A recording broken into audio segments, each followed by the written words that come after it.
buhay at hindi patay si Marcos, mga kababayan, dahil nag-live eh. Oh?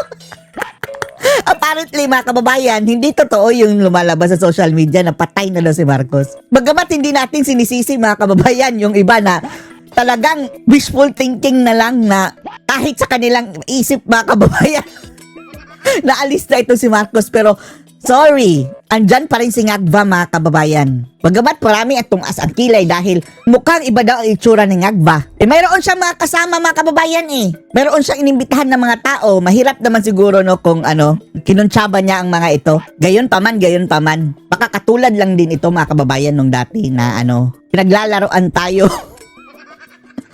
Tinaniman tayo ng ibang info, mga kababayan, para lalabas sa fake news. Pero eto si Bangag, mga kababayan. So help me God pa. Kami ang dapat i-help ng God, Bangag, ang pasambayan ng Pilipino laban sa'yo. Congratulations. Bangag. Si BBM ay bangag. Ayan, mga kababayan, buhay na buhay. Ganyan kagalit ang mga tao kay Ngagba, mga kababayan, na hindi lang siya makita ng ilang araw. Ang naiisip ng tao, sana kunin na ang bangag na ito. Yan ang talagang laging iniisip ng tao, mga kababayan. Thank you, and now may we Pero wala call on tayong regional magagawa. presidents and national Masamang damo, officers. mga kababayan. Masamang damo. Ay, nako. Kaya kung mag-share kayo, mga kababayan, ng mga post, dapat may question mark. Dapat may question mark, ha. Patanong, mga kababayan, para hindi kayo ma-technical.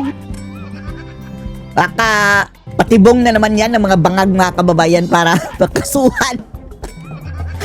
Anyway, kahit pa hindi ito live, mga kababayan, o live man ito, Thank isa pa you. rin ang And mga thank you kababayan, very much, sigurado. Mr. President, Si BBM and pa rin ang congratulations to presidente. the Vice Ay, Diyos Mayors ko. of the- Hanggat hindi magti-2028, And mga that kababayan, concludes our oath. mukhang hindi Ladies talaga and gentlemen, bababayan sa President pwesto. Ferdinand R. Marcos Jr.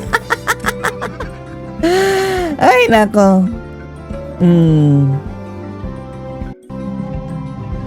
Hindi ba kaya mga kababayan, na pinaglalaroan lang tayo minsan itong mga Ngagba na sila lang mismo, mga kababayan, ang nagpapalutang na mayroon siyang stage 4 cancer para ipakalat, mga kababayan, para mabutata tayo kalaunan. Baka alam natin ang tripping, mga kababayan, itong sinangagba. Tapos, ang sabi pa ni Sasa, na ang nasa likod ng social media ops, mga kababayan, ni Ngagba, yung kahanay natin dati na mataba na panot, mga kababayan, na wala nang liig din. So alam nila ang laro ng social media, mga kababayan. Kaya wishful thinking na lang siguro na matutsugi itong si Ngagba, mga kababayan, dahil mukhang pakanalang nila yan. Anyway, ang sigurado, mga kababayan, hindi nila mapipigilan ang panahon. 2028, bababa na yan sa pwesto, sigurado. At habang hindi pa siya bumababa sa pwesto, mga kababayan, babantayan na lang natin itong kanilang mga kurakutan. Marami na tayo ang magsisigaw. Kung mayroon na naman niyang gagawing mga kabalastugan, mga kababayan. Ayan na, magpa-party na naman yan. Sigurado tayo. Naguhugas kamay ang simbahan Katoliko. Ito ang problema, mga kababayan, kung bakit hindi umuusad yung people power na maganda sana. Sinong hindi magpi-people power niyan, mga kababayan, kung trilyon na ang ninanakaw sa ating bansa. Pero bakit hindi yan umuusad? Dahil ang simbahan, mga kababayan, bumangag na. Baka namaleta na rin. By that statement ni Jerome Siciliano na may unified standards sila sa korupsyon. Yan mayroong taga-simbahan, mga kababayan, na mayroon daw silang unified stand sa corruption, tapos hindi man lang mapanagot si Marcos. Yan po ay hilaw. Hilaw. Malasado. Because hindi nila tinutumbok sino ang may pananagutan. Wala sila. Napaka-loose nila kay Marcos. Sinong pasimuno? Saan dumudugtong ang pinaka-may mataas na pananagutang kriminal? They do not like to identify Marcos and Romualdez as the real mastermind. Mas ituturo pa nila si Sara. Dahil, gusto talaga nilang ma-impeach si Sara, mga kababayan. Diyan pa lang pagsisinungaling po yan. Panluloko yan. Taga-simbahan niloloko pa yan, tayo ha? ng simbahan Katoliko sa Taga-simbahan pamamagitan pa yan. nitong pagpapa-interview ng isa sa senior staff ng Catholic Bishops Conference of the Philippines sa katawan ni Jerome Siciliano, Si BCP pa ha. na ang nag-facilitate yata ng interview na yan ay ang grupong Akbayan Ay, na Ruy. die-hard Katampon din. anti-Duterte po yan, no? Oo. Rabid. Naglalaway na Rabid. wasakin ang mga Duterte noon pa man. So, barkada yan ng pari na ito at ng maraming mga obispo ng Catholic Bishops Conference of So the unfair na yung interview mga kababayan na ang host kakampon nila. Philippines. So, hilaw ang panawagan na no to corruption.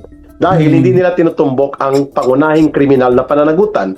Pangalawa, mga kababayan, Ma'am Lorraine, Yan talaga no. Ang tanong ng marami mga kababayan, NPA ba yung ibang mga pari at mga obispo? Bakit parang close na close sila sa mga makakaliwa mga kababayan na alam nating mga rebelde yung hindi rin ilan? po nila sinasabi, ayaw na nila ng panawagan na patalsikin. Well, kung ayaw mo ng panawagan na patalsikin, Ayaw nila panawagan ng patalsikin pero si Sara gusto nilang ipa-impeach. ibig sabihin, ang magnanakaw, gusto mong manatili. Oo. What kind of call of that? Kind of Okay lang, leadership? okay lang Kung sa gusto kanila. mong bigyan ng Pero guidance. Pero si Tatay Digong dati, first day pa lang mga kababayan, nagrally na sila na ibagsak. Grabe itong mga Ang pare, taong no? bayan, you have to bring them to the correct direction, to the proper position, to the principled call. And what is that? Remove the mastermind and bring them to accountability so that they will be put behind the bars and behind They'll bars of put behind justice. bars. At doon magsisimula ang pananagutan at paniningil. Kung ayaw niyong tumpukin yon, ibig sabihin po, gusto niyong manatili ang pagnanakaw at magnanakaw. Kasi sabi niyo accountability. Hungkag, walang tinutumbok, walang tinutukoy. Anong klaseng accountability yan? Yan ay malasado sapagkat ayaw nilang Half-baked. ang totoong problema. Ang totoong problema ay sila Marcos at Romualdez. Talaga. Subalit ayaw nila dahil ang papalit at may Duterte. Alam nyo, ang kinagagalit lang nila mga kababayan na kung papalit si Sara is madidemolish ang mga NPA. Mga komunista. Bakit kayo magagalit kung hindi naman kayo NPA? Di ba? mayroong katuturan at mayroong batayang papalit dahil sa batas at konstitusyon ay isang Sara Duterte. Ganon po ka-ipokrito. Yun ang third point ko, Ma'am Lorraine. Hypocrite. Ipokrito itong simbahan katoliko na pamunuan. Not all of them. Pero mayoriya po nito mga obispo at nanggagaya po nito ni Father Siciliano, ni Father Flavi Villanueva, ni Father Robert Reyes, nagtatago sa mga pito at scholar. pulpito upang magsasabi sila na mayroong makatarungan at moral silang obligasyon na gabayan ang tao, pero ang kanilang tinutumbok ay ang pagprotekta sa pananatili sa poder nila Marcos at Romualdez. Kaya yan ay isang malinaw na kaipokrituhan at kalokohan. Ma'am Lorraine. Kalokohan. Eric, nalaman natin na yung infiltration ng CPP sa simbahan. Yan ang sinasabi natin. Mga NPA ba yan? Yung nandyan sa loob ng ilan mga kababayan. Ilan lang ha? Bakit galit na galit sila sa mga Duterte? Alam naman siguro nila mga kababayan na wala namang bahid ng kurakutan yung Sara mga kababayan. Track record din na VP Inday ni Tatay Digong. Walang kurakot. Si VP Sara. Ang track record lang na tangi ni VP Sara mga kababayan ha. Na talagang sa tingin natin nasasaktan sila. Yung pagdurog ni VP Inday sa mga NPA mga kababayan. Posible namang, di ba, ang other ni VP Sara, tatak ni VP Sara, malasakit at saka good governance. Wala naman siguro magagalit dyan. Pero na lang kung mga kurakot din sila mga kababayan. O given that, sa tingin natin, eto talang pagdurog ng mga Duterte sa NPA, yan ang kinagagalit nila. Ano ba kayo dyan sa simbahan na ilan? Mga NPA ba kayo? Anong lang ito ha? At dapat kung mga kababayan, dalawa lang yan yes or no. Kung yes, dapat mahubaran na yan ng maskara. Dahil nakakasira yan ng bansa, mga kababayan. I was listening kasi to this Siciliano. I'm not saying he's CPP, no? Pero for me, yung mga sinabi niya, deceitful. no? Deceitful! And for me, coming from supposedly a priest, it's diabolical. Malajablo. Why? Because Malajablo. you're part of the Catholic Church. And Tapos mga kababayan, bakit makikialam itong mga padrimonyong ito sa mga kababayan dyan sa usaping politika? Dapat mag-focus sila sa ang role nila sa lipunan mga kababayan. O kung pumasok man sila sa politika, bakit si VP Sara lang ang binabara nila? Diba? Kung hindi lang mga hipokrito, mga gunggong pa. a religion where people surrender their minds to join, because faith is a suspension of your reasoning, diba? In other words, they trust you with their souls, no? Tama. And yet you are leading them off the abyss. Abyss. Pinapatalon mo sila sa cliff. Kasi yung sinabi ni Pakawalan. Ceciliano, napakaraming kasinungalingan, no? Kasi ang sinabi mo, hipokrito. Sa akin, sinungaling. Sinungaling siya. Kasi ang sinabi Liar. niya, ang Catholic Church daw ay hindi siya yung controversial or frontliners, 'di ba? Hindi.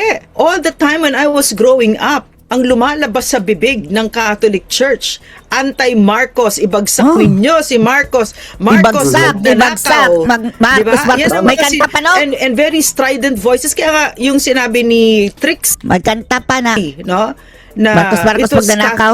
Cardinal Sin who led people power. Anti-Marcos yung people power. Tapos ngayon, mga kababayan, wag tayong manawagan ng Marcos resign. Pinatalsik si Marcos, di ba? Tama. So this Ceciliano is lying. And very barefaced yung paglaing niya, no? Parang sumisimple siya. Tapos sumimple pa siya na didalhin ninyo sa korte. Doon lang daw Tapos, bakit doon dati hindi nyo dinala sa korte yung kay senior? sila Kay junior, korte na. magsasalita. Dahil la maleta na. Anti-Marcos, di ba? Of course, he didn't say Marcos, pero yung sleight of hand na hihingin lang namin yung ouster, dalhin nyo sa korte. Bakit nung si Ferdinand Marcos Sr. dilalabas sa Wala. korte na nagsisisigaw ang Catholic Church na magnanakaw siya? Pero kung Duterte yan, walang korte-korte. Siyempre Correct. hindi, di ba? So, sa madaling salita, itong si Ceciliano, Titiliano, no, nakikipagkuntsabahan sa pinakamalalaking mga magnanakaw sa gobyerno. Ang ibig sabihin sa akin, kasi CBCP siya eh. Yan ang stand ng CBCP na pagtakpan din natin si Marcos at si Romualdez. ang mga kawatan. Bigyan natin ng takip at ng proteksyon ang pinakamalalaking mga mandarambong sa gobyerno ngayon. Yan ang ginagawa nila. At and what's diabolical to me is they're Maladiablo. taking their flock with them. Fortunately, Oo nga, no, dinadamay ang mga mga kababayan, mga miyembro. Ako may karapatan ako, mga kababayan, na call out yan dahil member ako ng Katoliko. Kung ibang relihiyon yan, wala tayong say. Pero eto, sinisira, mga kababayan, ang imahe ng ating pagiging Katoliko. Dahil sa mga animal na tong mga ginagamit ang relihiyon, mga kababayan, para sa kanilang mga pansariling gains. Ilang maleta ba? kasi sinabi niya na nakaka-mobilize pa sila. I don't see it anymore. No, I don't see it anymore na yung panahon ni Cardinal Sina when he would say something, mag-rally tayo, lalabas ang tao. Hindi na ganon. Gising na ang tao, Ceciliano. 'Di ba? Titiliano. Ang kagandahan dito, Eric, kasi yung pinanggagalingan natin, no, I suppose even si Eric, no, is that we know about the infiltration of the church of the CPP, NPA, Yan na. Sinasabi natin, mga kababayan. NPA ba? NPA ba kayo? It's possible that Ceciliano is not a member of the CPP, but Ewan lang natin, ha? Baka technically, mga kababayan, dahil hindi na nag-purchase ng membership. Pero, certainly, yung pananalita Okay. ewan niya, lang na pero yung pananalita, parang ganun. siya nakuha na siya ng lason. Tiberos, yan? Kahit si Ceciliano, malapit yan sa akbayan, pero kagaya ni Alminasa, yung si Bishop Alminasa, yung nag-testify laban sa atin. Malapit yan doon sa CPP na mga church infiltrators. Tatlong bagay yung binanggit mo eh. Una, dapat responsable at makatotohanan ang pamunuan ng Catholic Church sapagkat binibitbit nila ang pagtitiwala ng maraming mamamayan. Ngayon kung niloloko nila yan, pananagutan nila yan. Dahil nagsisinungaling eh. Nanloloko, nanlilinlang. Sabi mo nga kanina, deceitful statement yun eh. Gusto mo lang paglaban sa corruption pero ayaw mong labanan ang Si corruption. Marcos. Who is Marcos and Romualdez, by the way. Then binanggit mo rin, ma'am, na matagal na ito nilang ginagawa na kapag it is convenient for them at nagagamit nila sa kanilang pansariling politika sa simbahan nila, gagamitin nila ang mamamayan, kagaya ng ginawa nila laban kay Marcos Sr. Nagagamit nila para magpalawak at magpabida sa taong bayan during the time na Bida pa. very unpopular ang dictatorship. Pero ngayon dahil hindi nila makokontrol ang laro ng politika sa possibility ng another Duterte leadership, Talagang hindi nila makukontrol. Tinik sa kanilang lalamunan, mga kababayan, ang mga Duterte. Ginamit na nila ang simbahan, ginamit na nila ang media, lahat ng mga propaganda ginamit na nila. Hindi naniniwala ang mga tao dahil ang mga tao gusto ng Duterte. Hindi na makokontrol ninyo mga ungas. Binabangga nila ngayon ang Duterte Alternative. And third, binanggit mo rin, Ma'am Lorraine, kanina, maganda paliwanagan mo kami, Ma'am, dito sa tinutukoy mo na itong narrative of justice nila ay limitado doon sa issue lang ng Selective. korupsyon. Kung mayroon nang nakasuhan sa korte, saka pa sila magsalita kung sino ang dapat ipanawagan na mananagot. Ma'am Lorraine. Kasi yung Parte ng problema yan eh. It's part of the problem mga kababayan. face of incontrovertible evidence, andyan na sa harap nila. 'Di ba? Hindi mo hihingiin yung ouster. Talaga kasi yun yung sinabi niya, hindi nila hihingiin ang ouster ni Marcos, Hindi 'di daw. ba? Magkano na yung ninakaw ni Marcos, no? Ang sinasabi Okay lang sa ni kanila. itong Siciliano na ito, dumaan daw tayo sa due process, dumaan daw tayo sa korte. Tapos ang ninakaw ng gobyerno mga kababayan, dinaan ba sa due process? Di ba niya alam, di ba Catholic Church siya? So alam niya yung abuses ng Marcos, no, na Of panahon course. ni Marcos, walang hustisya. Di ba? So itong si Ceciliano na ito, Kainsuka, no? in the face of what the Titiliano. 18 soldiers said, in the face of what Zaldico said, Gutesa said, kahit yung mga Diskaya couple said, na ito si Marcos ang Magnanakaw. mastermind dito, si Romualdez. Sinabi ni Toby Chanko, Marcos kahit si Elisa yan ang magnanakaw. sinasabi. Pero dinededma ni Ceciliano at saka ng CBCP. Ang Siciliano, yan ang mga kababayan, nagsisilbing tagapagsalita ng doon sa interview para sa CBCP. Sa akin kasi, Eric, no, mga kababayan, the word that comes to my mind talaga is really diabolical. Kasi Mga yung diablo. pinanggagalingan, no, ng word na yan sa akin, no, pinasok kasi ng CPP, NPA, NDF, ang terrorist organisasyon na ito, ang Catholic Church. So, mulat simula, 'di ba, Eric, mulat simula, at saka sinadya nila yan. Kaya pala, all these years na nasa UP ako, education is a right, not a privilege. Kasama ang simbahan, nandyan sila. Pero nung binigay ni PRRD ang free education within a year of his presidency, tahimik na tahimik sila. At saka hindi mo sila but pala, Erica, meron ding mga Catholic priests that are speaking out for PRRD, yung mga independent, di ba? Independent. Yeah, meron. Like itong pari na Bisaya, magaling mag-homily. Si Father Shano. Oh, honey, yeah, Oo, yes, magaling. At matino. Matino, yeah. Hindi siya Independent. patronizing, but very real talk. Kasi kasi ang sasabihin nitong mga ng mga trolls or mga or people even independent minded, they'll say, kaya niya sinasabi yan kasi Duterte kayo. Hindi No. nga yun nga yung kagandahan. Yun nga yung kagandahan ni Marcos. Yung kagandahan talaga ni Marcos, napakaliwanag kung sino siya. Isa siyang Yes. mandarambong at ano ang ginawa niya. Talagang nilimas niya ang kaban ng bayan at talagang winasak niya ang Pilipinas at talagang wildly incompetent. I mean, it's as clear as day. It's like Tapos, saying, ma'am, tapos Right. mag-aalangan kang tumbukin siya na may pananagutan siya. Yeah, They never imagine. mentioned Marcos. They avoided intentionally. We're talking about the leadership of the CBCP, the Roman Catholic Church, and their priests and their bishops. They are intentionally avoiding to mention yung binabanggit ni Ma'am Lorraine na paglimas, pandarambong, pangungurakot, pang-abuso, pagnanakaw ni Marcos at ni Romualdez. They are intentionally avoiding this. So what would you call that, Ma'am Lorraine? You know what, Eric, no? You juxtapose that, Eric, mga kababayan. You juxtapose that with churches that have taken a clear stand against Pastor Kibuloy, a small church Yes. compared to the Catholic Church, no? But he has stood consistently and steadily, Tama. principled stand, courageous stand And now he's paying the price for it, no? He's in jail. He was jailed by Marcos on trumped up charges that are already dismissed decades ago.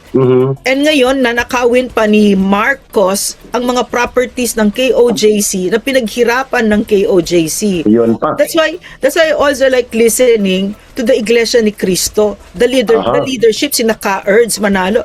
Napakaganda pakinggan. Although I will never be part of these churches, I mean, who knows, but maybe not, no? Even though I'm not a member of these churches, when I listen to them, nakita ko talaga na at least these leaders are not diabolical, and they really, they're the real deal kasi they are leading their flock doon sa tamang landas talaga na prinsipyado ang tayo natin, yung katulad ng sinabi ni Ka-Erds, no, ng iglesia. Yung mga mastermind pa mismo ang pinagtatakpan, di ba? Yes, So, categorical statement yun, ma'am. very clear, yeah. And that to me kasi what we're going through right now as a country is not just political warfare, it's a spiritual warfare. Diba? Agree. So it is but right. I think it is but right, no? It doesn't surprise me that leaders of churches are playing a very important role. And Very to me, important. the stand of Ceciliano for me is a very clear unmasking of the CBCP. No, Yes. and I guess for me, no, makes me happy because I feel that they are no longer worthy of the trust of their flock. No more. Yeah. And No more. Yeah. Agree. And ma'am, gusto kong bigyan ng karagdagang pagpapaliwanag yung pinuntuhan mo. That there has been a long-running, deep infiltration of the Catholic Church and other churches related to the agenda of the communist terrorist group to perpetuate power and influence inside these churches, including the Catholic Church. I have a question, Eric. Go ahead, ma'am. With your information now, what that you give us, could you also please ilahad mo yung organizational structure ng CPP at saan makikita ang Catholic Church? Yun, maganda yun, ma'am, ano? Sa hierarchy of organizational operations ng Communist Party of the Philippines, New People's Army at NDF po, may tinatawag na the National Church Bureau. Ang National Church Bureau po ay Communist Party unit under the Central Committee Staff Organ. Parang NOD, Ma'am Lorraine, mayroon kang National Organization Department. Mayroon kang National United Front Department, mayroon ka pong National Propaganda Education Department, mayroon kang International Department. Ganyan po ang structure. Pero Eric, I'm sorry. Yes, ma'am. Eric, I'm sorry. Paulit. Oo. Nasa taas yung Central Committee, mayroon siyang mga staff organ. So, mga halimbawa, ng staff organ, Eric? ito yung kanyang binibigyan ng tasking at ng operational control paano mag-infiltrate sa certain sectors. Pero may mga Central Committee na nakakumpas. For example, NOD, National Organizations Department. Ang tutok niyan ay mag-infiltrate sa youth and students, workers, urban poor, women, and government employees. Eric, question. Ang ibig sabihin, ito ang homework ninyo. Ano? Ibig sabihin, hindi sinasabi na sa youth and sector, maghanap tayo ng scholarship para bumuti ang buhay ng mga kabataan natin. Hanap tayo ng mga leadership workshops para gumanda yung pagpapalaki natin sa mga natin. Walang ganon. Hindi. Recruitment yun. At saka Recruitment infiltration. talaga. So yun ang pinaka-esensya nitong mga staff to recruit. Yeah. Kaya ang tawag sa kanila mga special staff organ. So NOD, mayroon siyang mga bureau. The Youth and Students Bureau for Youth and Student Sector. National Trade Union Bureau for Workers and Urban Poor. National Women's Bureau for Women's Sector. Recruitment lahat para sa underground. Hindi para bumuti ang buhay Hindi nila para or bumuti, working kundi conditions. recruit sila sa communist terrorist organization. Kunyari lang na Gagamitin nila yon as pang-lure, sabi mo nga, pang-loko, pang-pain, pang-linlang. So pagdating naman po sa church sector, nasa ilalim po ito ng National United Front. Kasi mga middle sectors ito, middle forces. So sa ilalim ng United Front Commission, or NUFC, nandyan po ang National Church Bureau. Nandyan po ang National Health and Trisectoral Bureau para sa mga doctors, sa lawyers, sa professionals, sa church. So ang church sector po, sa ilalim ng Communist Party of the Philippines, mayroon po siyang National Church Bureau. At ang National Church Bureau ang nag-i-infiltrate sa CBCP, sa United Church of Christ in the Philippines, sa Iglesia Filipina Independiente, sa Convention of Philippine Baptist Churches, all their programs. Para hindi mahalata ang infiltration, gumagamit ito ng mga front organizations. Halimbawa, Ma'am Lorraine, mayroon po siyang tinatawag na Ecumenical Movement for Justice and Peace. Mayroon siyang tinatawag na Promotion for Church People's Response. Ito po ay para mga front organization ito na under sa National Church Bureau. Mga prente. Prente, yon. At sa loob nito, nandyan po ang pinakaluma at pinakauna na NDF organization na binuo para magsuporta sa NPA at sa Communist Party. Ito yung tinatawag, Ma'am Lorraine, natin na UGMO, Underground Mass Organization. At ang CNL na ito, or Christians for National Liberation, ay designated terrorist organization under the Anti-Terrorism Council Resolution. So ang CNL nakalubog sa CBCP, nakalubog sa mga Social Action Center, nakalubog sa Convention of Philippine Baptist Churches, sa Iglesia Filipina Independiente, at nandun din po sa United Church of Christ in the Philippines, and even dito sa mga Social Action Center ng Catholic Church. Yan po, Ma'am, ang CNL. Underground yan, Ma'am, ha? Ibig Palihim sabihin, at patago. So, yun. So, yung mga nasa CBCP, hindi nila alam na may CNL na nakalubog na sa kanila, tapos Yes. dinadala na sila sa kung saan-saan. Yes, that is Beliefs. correct. Yeah. Oo, kasi ma'am, ang mukha ng CNL, ang mukha na dinadala ng CPP, NPA, NDF o ng Christian for National Liberation ay PCPR ang nakikita. Promotion of Church People's Response.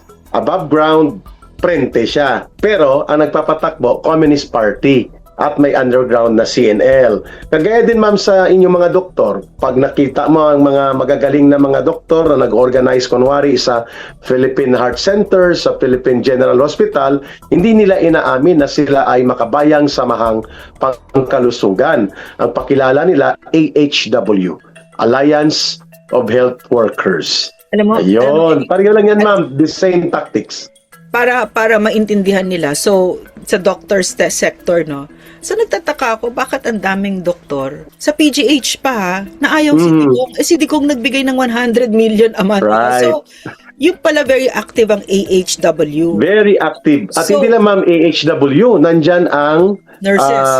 sangay ng partido sa lokalidad ng Communist Party, SPL ang nandun sa loob. Baka pa nga section party committee ng Communist Party. At may masapa, Makabayang Samahang Pangkalusugan.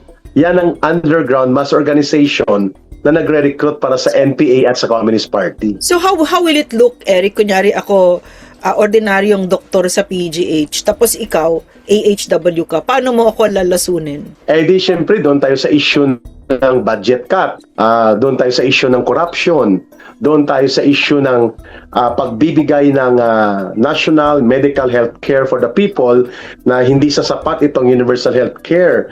Kailangan ay magkaroon tayo ng mga pagbabago sa sistema ng pagpapatakbo sa mga pambansang ospital. So national interest. So magkukunwari ako na mas gusto kong iangat ang healthcare service to a level similar to a socialized health program kagaya ng programa sa Cuba, programa na ina-adapt sa China, yung mga antas ng mayroong semblance of socialist intervention from the government without necessarily telling na doon tayo papunta. Kaya nila binabatikos na ang universal health care ay toothpick lang yan, hindi yan ang dapat nating gawin. Mag-rally tayo, taong programang pangkalusugan sa mga pampublikong ospital. Ganyan ang mga line nila, Ma'am Lorraine. So kung pakikinggan mo, kung doktor ka, napakamakabaya namin. Hindi. Diskarte lang namin yun. Diskarte lang yun para magkaroon ka ng interest. Kasi later on, i-explain nila that what they are really up is to overrule and overturn the government, and later on, i-overthrow nila ito at sila na ang mamumuno. So, paano mo sisiraan si Inday sa akin? Kasi ang CPP takot na takot kay Inday, di ba? So, kunyari, ordinary. Kasi marami akong kaibigan na doktor na ayaw nila si Inday. Tapos, natitrace ko yan sa AHW. Pero, paano mo sisiraan si Inday sa akin? Idudugtong ko siya doon sa human rights issue ng tatay niya. Idudugtong ko siya sa issue ng AGK, idudugtong ko siya sa issue ng korupsyon ng mga Mary Grace Piatos. So magkakaroon ako ngayon ng intriga bilang kadre na palalabasin ko that she is not a worthy leader at siya ay delikado sapagkat magiging abusado yan at dudurugin niya ang mga makabayang pagkilos kagaya ng ginawa ng tatay niya na lumaban sa CPP, NPA, NDF. Pero Eric, supposedly kasi matalino, supposedly mga doktor. Hindi totoo yun, no? Marami talagang medyo mahina din. Pero, kunyari sinabi nila yung confidential fund, no? 125 na na-clear na ng COA, tapos confidential fund na hindi mo pwedeng pag-usapan by law, etc. In other words, bakit na siya short circuit nila ang, kasi pag inisip mo kasi, pag honest na discussion, wala, madaling pasabog. Why is it though that naniniwala ang mga supposedly matalino na tao dito sa mga ito for arguments na madaling pasabugin? Kasi ma'am, malapit po sa mga dilaw at kaliwa, mga makakaliwa yung connected sa CPP, NPA, NDF o konektado sa mga komunista na mga argumento, yung issue ng extrajudicial killing. Doon nila yung dadalhin si Tatay Digong. Wala silang issue ng iba pa kundi pumapatay, nag-instigate ng pagpatay, sinashortcut ang due process at kawawa ang mga mamamayan. So, kung ikaw ay mahina to comprehend what is there in the rule of law versus doon sa sinasabing EJK na gawa-gawa, pwede nilang ma-short circuit ang pag-unawa ng mga tinatarget for propaganda dahil gumagamit sila ma'am ng mga maling figures. For example, sasabihin nila, mantakin mo, ang mga pinatay sa drug war ay umaabot ng 20,000. 27,000. Oo, 27,000. Pa, may 30,000 pang ganon. So, yan, tama ka ma'am. Eric, so 30,000, pero pag harap sa ICC, hindi man Wala lang sila pa nga. makakuha ng 49 lang ang kanilang data. Oh, Ang may diba? affidavit lang 49. So parang interesting sa akin yun kasi supposedly matalino kayo, pero kasi alam ko na, Eric, may sagot na ako.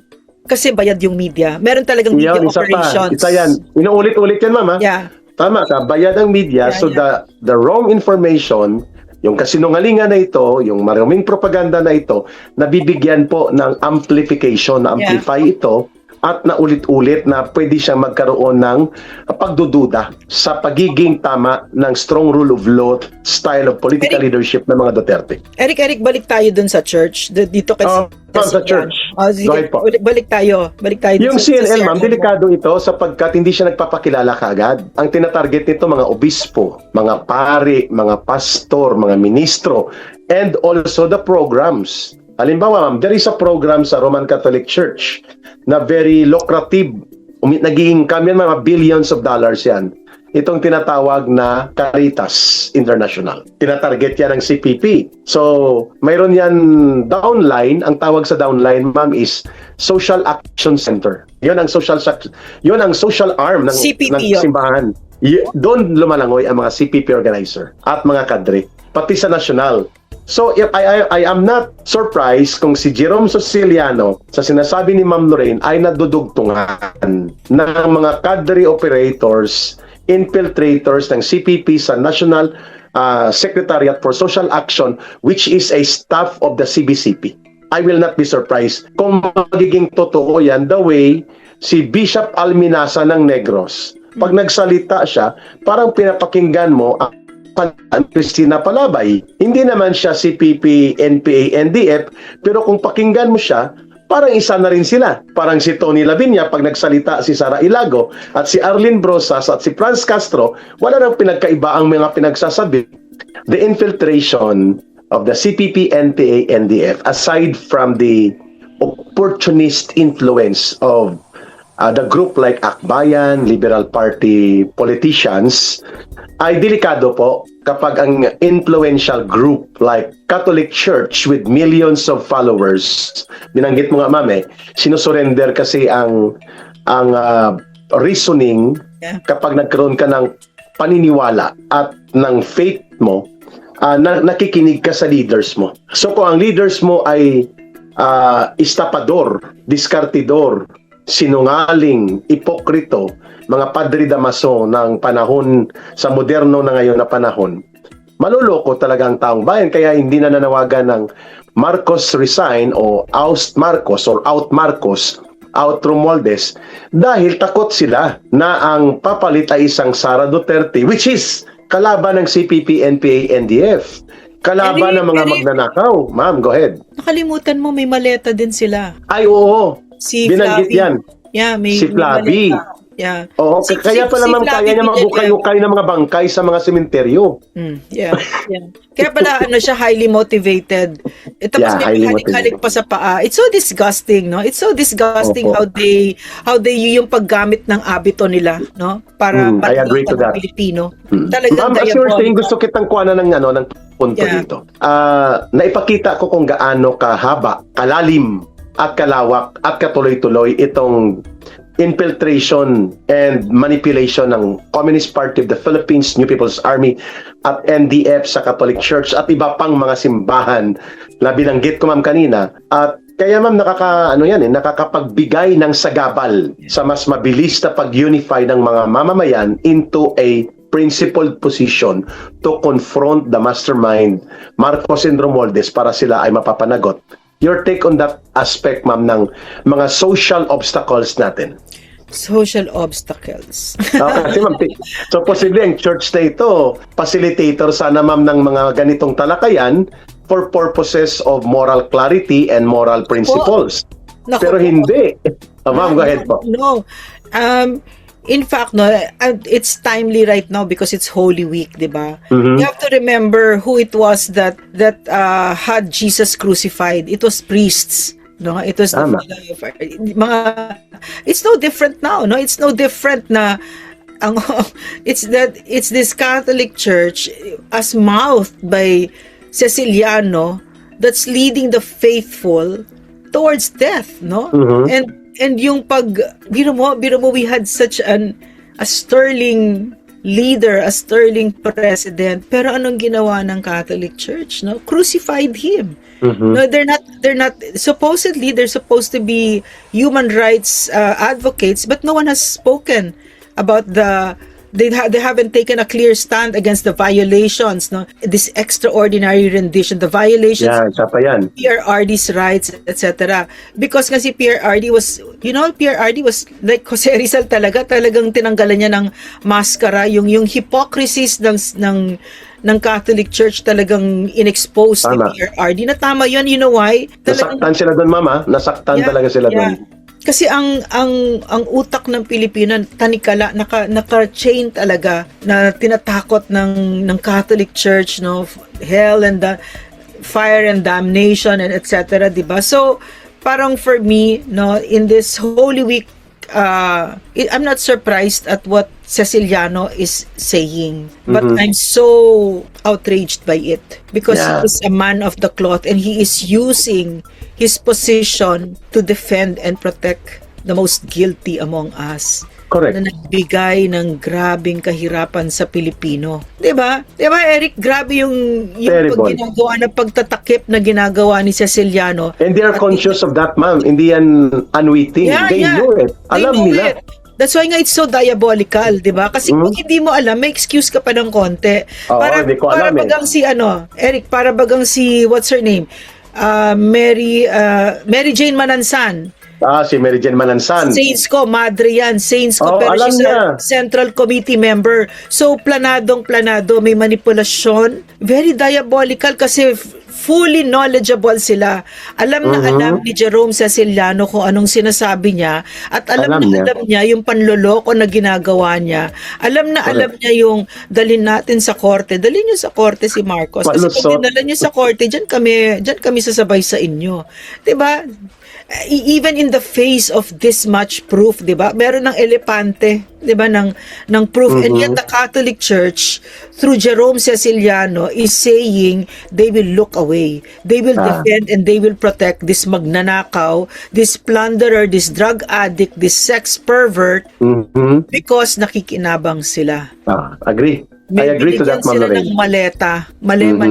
At pangalawa, Ma'am, ang Corrupt kayo. Kaya, Ma'am, gusto kitang tanungin dyan, Ma'am,